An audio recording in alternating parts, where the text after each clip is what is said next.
Welcome back to Inherited Dawn, a One Piece podcast. We are breaking down the official release of Chapter 1145, The Prince and the Rocks. And this chapter gives us a connection I don't think anyone saw coming. We need to talk about Loki. We absolutely do. He looked at Luffy, heard about Shanks, and instead of some grand rivalry, he saw a kindred spirit. And the person he looked up to? Rox D. Xebec, the single most terrifying name of the old era. If you don't want to feel like you were born in the wrong era, make sure you're following the show because you are not going to want to miss where this story is going. That's a very good point. Let's start at the beginning. We open in the underworld. That's right. We've got Zoro, Sanji, and the giant Goldberg out on a hunt. The classic monster trio dynamic is back, but now with a giant wingman. And they run into this massive dinosaur, a Groggysaurus. It's a joy to see them working together again. After Wano, where they were often separated, seeing this immediate instinctual teamwork is refreshing.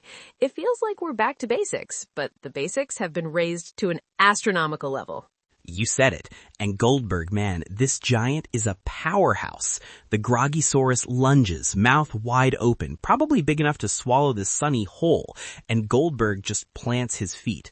He shoves his shield, Nash, right in its maw. Just total confidence. Goldberg steps up using his shield Nash to block this huge bite. The shield talks back, which is our first clue. It complains, saying something like, "A little warning next time." This isn't just an enchanted object, it has a personality. And then we get the combo. The combo. It's so good it brings a tear to my eye. Sanji doesn't even say a word. He sees the opening Goldberg created. He sees where Zoro needs to be. His leg just ignites, that Ifrit Jinbe flaring up, and he unleashes a kick that's less of an attack and more of a launch pad. He just launches Zoro into the sky with a kick, straight up like a missile.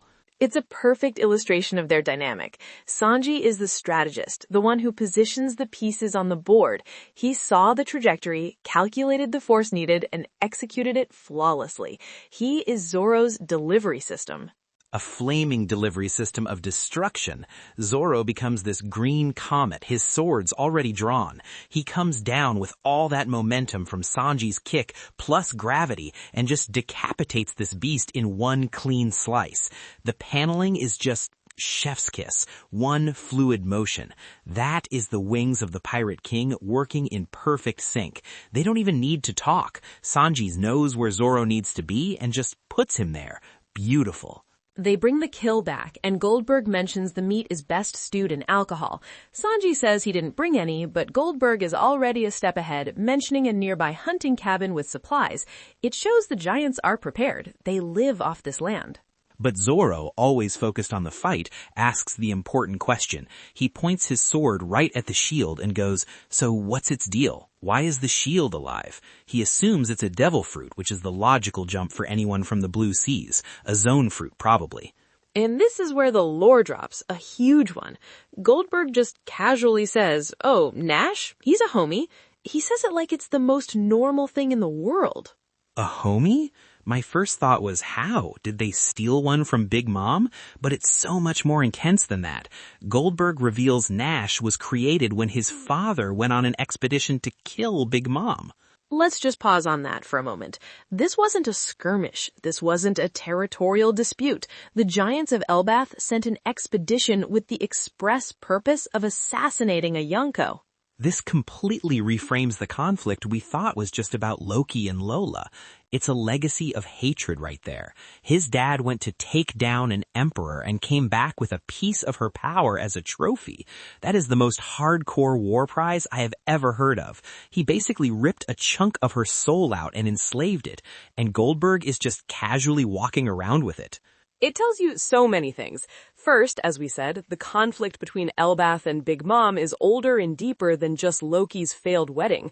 That was likely the final straw on a powder keg that had been building for at least a generation. The giants of Elbaph do not forgive insults to their honor. Big Mom's rampage during her childhood must have been the start, and it has been a simmering war ever since. You've got to wonder what happened on that expedition. Did they fail? Did they succeed in some other way?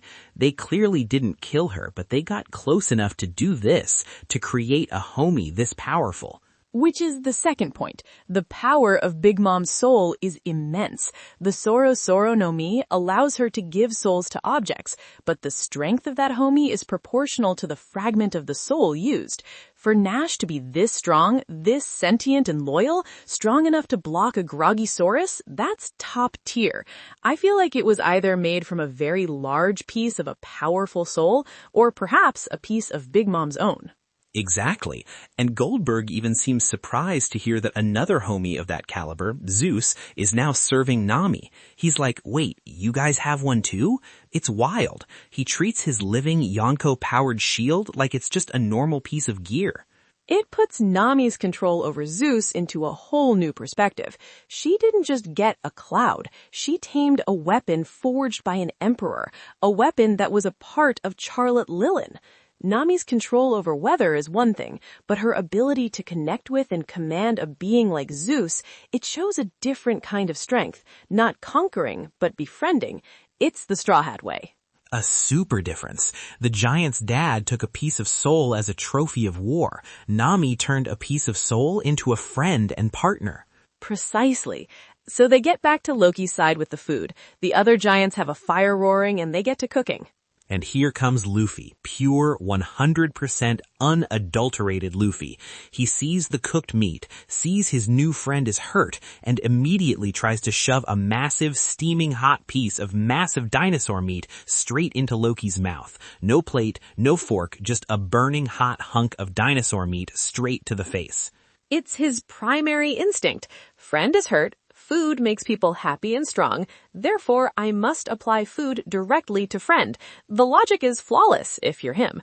Loki is burning, his wounds are being aggravated, and he's yelling asking if Luffy is actively trying to kill him. It's a perfectly reasonable question. It is. The steam is literally coming out of his ears. But Luffy's solution is even better. The solution to burning his friend's mouth is to grab a cup of boiling hot soup to cool it down, which he then, of course, spills all over him. He is the best and worst friend to have in a crisis. He's trying to put out a fire with lava. Loki is, understandably, done. He demands someone keep Luffy away from him. It's a wonderful moment of comedy that breaks the tension, but it's also deeply revealing, because not everyone sees it as a disaster. We get a shot of Gerd, the giantess who was close to Big Mom as a child, just giving Luffy a quiet thumbs up. That part was perfect. She gets it. She sees the intent. Luffy wasn't being malicious. He was just trying to help in the most direct, simple-minded way possible. There was no malice, no calculation, just pure, uncut, I want my friend to feel better. The giants respect that kind of straightforward spirit. It's all about the heart.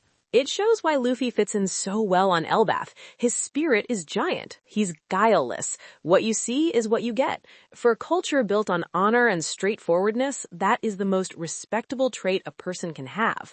But the tension is still there. Zoro, ever the pragmatist, starts to wonder if Loki is lying, if he's going to back out of his promise to help them leave the island. Yeah, Zoro's got his hand on his sword, ready to call him out. But Loki clarifies, he's not backing out. He just can't say anything yet because the last of his shackles haven't been removed. Okay, but think about what this means. The shackles can't just be literal chains. We saw them breaking those when they freed him. This is something else, a psychological shackle, a burden of honor, or a vow, or perhaps a deep-seated shame he's been carrying. It's an internal prison, not an external one. That's deep. He's not physically trapped anymore. He's mentally trapped. And that's what leads into the big one. He looks at Luffy, who's still probably trying to figure out how to force feed him without setting him on fire again, and Loki says he understands. He gets that feeling of wanting to reunite with your idol, referencing Luffy's desire to see Shanks again. And then he drops the name. He says he felt that way when he was younger. He wanted to join the crew of the Rocks Pirates. Bro, my jaw was on the floor. I literally had to reread the panel. I was expecting Roger, maybe Whitebeard since he was known for his family dynamic, maybe even Odin, a fellow royal with a wanderlust spirit. but Rox D. Xebec, the man who represented the opposite of everything we value, the crew that was so violent and chaotic they would kill each other on sight. That was Loki's hero. We even get a flashback, a young Loki, probably not much bigger than a normal giant, challenging Rox himself to a fight. He's standing there, full of youthful arrogance, wanting to prove his worth. And Rox, who is drawn with this overwhelming dark presence, just beats him down effortlessly. He looks down at him and pretty much tells him he's just a boy. It's the exact same story as Luffy and Shanks. The parallels are insane. A young, promising kid trying to join the world's most infamous crew, and the captain turning them down for their own good. But the captains could not be more different. Shanks saw Luffy's potential, his spirit, and he sacrificed his arm, giving him a symbol, the straw hat, to guide him. He inspired him towards a brighter future. Whereas Rox just saw a child. He dismissed Loki. There was no grand lesson, no symbolic gesture. It was a rejection born of contempt. It felt like he was thinking, you're not strong enough to be useful to me. And yet, for Loki, this wasn't a deterrent. It became his life's goal. He wanted to become the kind of man Rox would accept. It completely recontextualizes Loki. He's not just some failed suitor who couldn't get a wife. He's a man who has lived his entire life feeling like he missed his chance to stand beside his idol. He says he was born in the wrong era. What did he see in Rox? Was it just strength? Rox wanted to be king of the world. He was a D. Did Rox promise a world that appealed to a young giant prince? A world with no celestial dragons ruled by the strong? That's the terrifying question. Rox's ambition was so dangerous, it required the combined forces of Roger and Garp to stop him. For Loki to idolize that suggests his own definition of freedom and kingship might be far more aggressive than we assumed. Elbaph is known for its proud warriors, and perhaps Rox's philosophy of ultimate strength resonated with that warrior culture in a way Roger's freedom-loving spirit did not. It makes you wonder what Loki's even freedom looks like.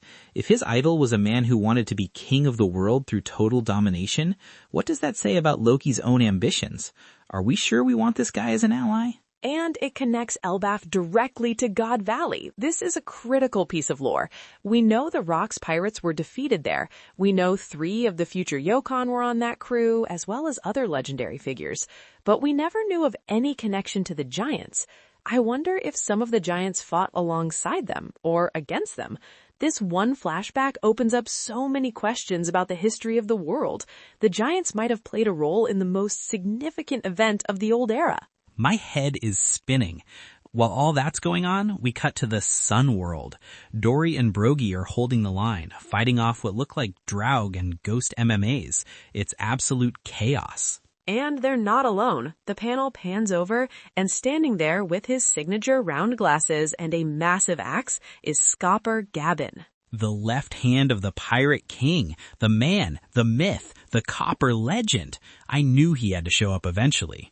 He sees one of these creatures that looks like a shadowy, nightmarish version of Loki and just one-shots it, cleaving it in 2.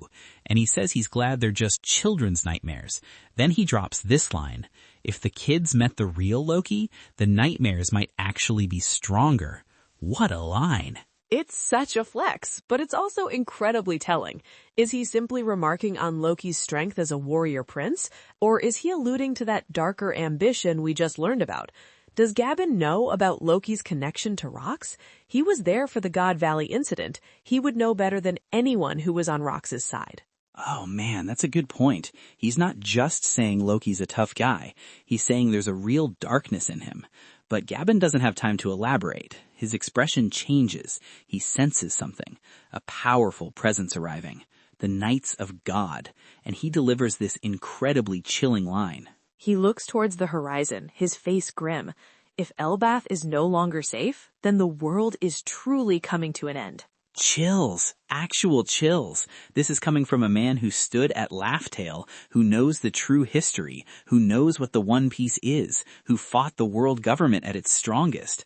Elbaph has always been this mythical, untouchable fortress.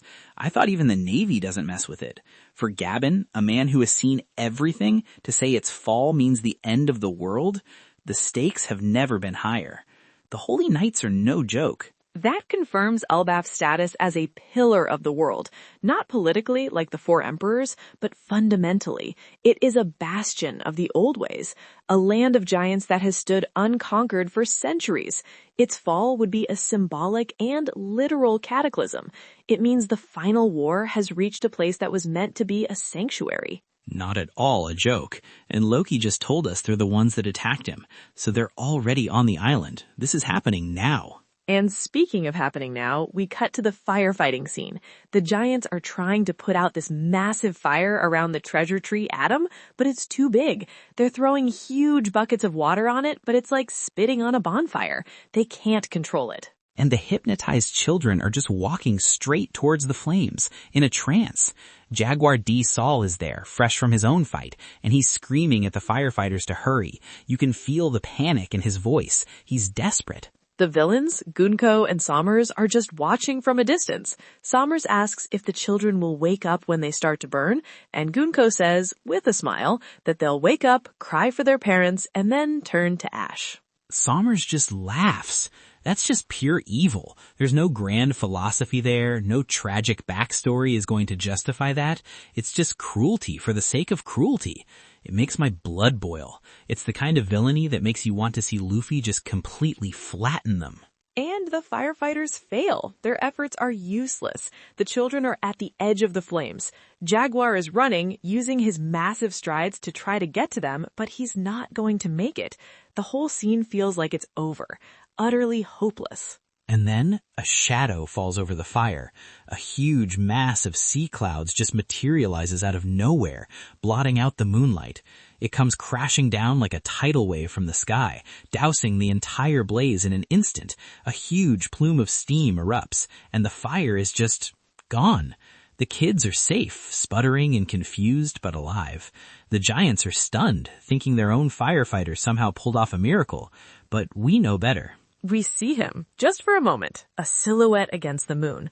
Jinbe, landing silently back on a ship, unseen by anyone on the shore.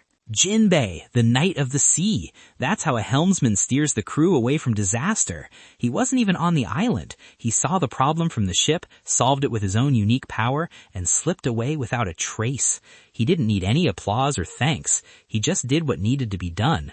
That was absolutely super. The move was called Umigumo Ippon Seoi, Sea Spider Single Arm Shoulder Throw. He's using Fishman Karate to literally grab a piece of the sea clouds of the Sky Island, and throw it. It's an incredible display of skill and ingenuity, combining his martial arts with the unique properties of the environment. It shows his complete mastery. He's not just the helmsman of the ship anymore. He's the helmsman of the whole crew. He steers them away from danger. He sees the obstacle and navigates around it. He just saved all those kids and probably the whole forest without even setting foot on land. That's our Jinbe. He's back with the crew, and they're on this ship belonging to a kid named Cologne, a young giant. I believe some of the crew were also on that ship in the chaos. He gets back on board, and Cologne says something interesting, that everyone at school dislikes him, but he'll still help them when they need it. A little outcast hero. A classic Oda character. The Straw Hats always find the ones with the biggest hearts, especially the ones who get picked on. He's a good kid. He is. And then the chapter ends. Gunko, the villain who loves to watch children suffer, appears on the bow of their ship. She seems to have teleported there. She looks at Cologne and muses that the school isn't the only place to find a child as perky as him. The hunter has found her next target. Chilling. That's our cliffhanger.